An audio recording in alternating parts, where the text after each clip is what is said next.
ISL champion east বেঙ্গলকে এইভাবে 2, 3, 4 ভারত ছাড়া east Bengal.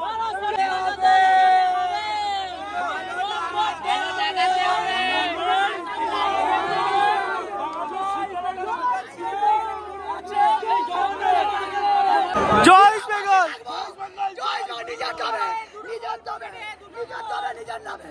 কোনো ক্লাব বিকৃত নয় আমরা, আমাদের ক্লাবের মাঠে কোনো কোম্পানি স্পন্সর হয় না।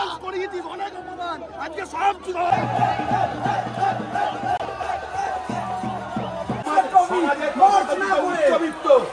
বিভিন্ন শ্রেণীর মানুষ বুঝতে পারবে নিজের দমে নিজের ক্লাবে মানে বুঝতে পারবে এবং ভারতবর্ষের ফুটবলে আজকের তারিখটা স্বর্ণাক্ষরে লেখা থাকবে।